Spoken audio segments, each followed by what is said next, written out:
نحمده ونصلي على رسوله الكريم أما بعد فأعوذ بالله من الشيطان الرجيم بسم الله الرحمن الرحيم قال الله تعالى إن الصلاة كانت على المؤمنين كتابا موقوتا اللہ رب العزت فرماتے ہیں کہ بے شک نماز مومنوں پر مقررہ وقتوں میں فرض کی گئی ہے، یعنی نماز ایسی عظیم عبادت ہے جسے اللہ تعالیٰ نے ہر مسلمان پر فرض فرمایا اور کسی بھی حال میں اسے چھوڑنے کی اجازت نہیں دی گئی، کیونکہ یہ بندے کے اور اللہ کے درمیان سب سے مضبوط تعلق ہے۔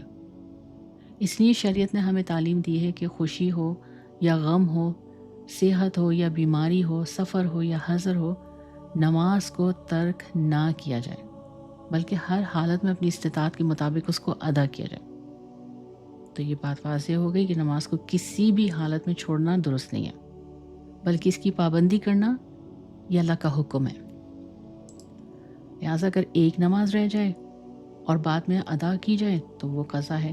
اگر زندگی میں بہت ساری نمازیں رہ گئی ہوں اور انسان ان سب کو آہستہ آہستہ ادا کرے تو اسی کو قضا عمری کہتے ہیں۔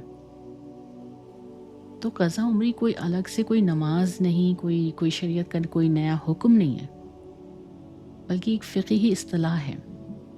اب اس کی عملی مثال خود نبی پاک صلی اللہ علیہ وسلم کی مبارک زندگی ہے کہ غزوہ خندق کے دن نبی پاک صلی اللہ علیہ وسلم کی 4 نمازیں فوت ہوئی تھیں، اور نبی پاک صلی اللہ علیہ وسلم نے اس کے بعد انہیں پوری ترتیب سے اس کو ادا کی۔ تو اس سے صاف یہ پتہ چلتا ہے کہ اگر نماز رہ جائے تو وہ آپ کی زندگی سے ختم نہیں ہو جاتی ہے، بلکہ آپ کو اس کو بعد میں ادا کرنا ہوتا ہے۔ اللہ تعالیٰ نے نماز کو قائم کرنے، اس کی حفاظت کرنے اور وقت پر ادا کرنے کا حکم دیا ہے۔ قرآن میں ہے کہ نمازوں کی حفاظت کرو، اور بے شک نماز مومنوں پر مقررہ وقتوں میں فرض کی گئی ہیں۔ اسی طرح نبی پاک صلی اللہ علیہ وسلم نے فرمایا کہ جو نماز بھول جائے یا سو جانے کی وجہ سے رہ جائے، وہ جب یاد آئے اسے پڑھ لے۔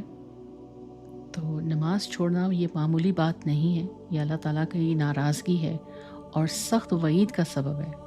ذرا سوچیں، جب قیامت کے دن سب سے پہلے نماز کا حساب ہونا ہے تو جو شخص نماز میں کوتاہی کرے تو اس کا کیا حال ہوگا؟ تو اللہ تعالیٰ ہم سب کو اس انجام سے محفوظ فرمائے۔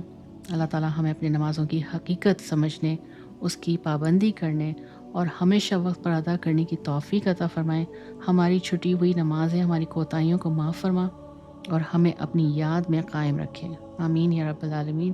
وآخر دعوانا ان الحمد للہ رب العالمین۔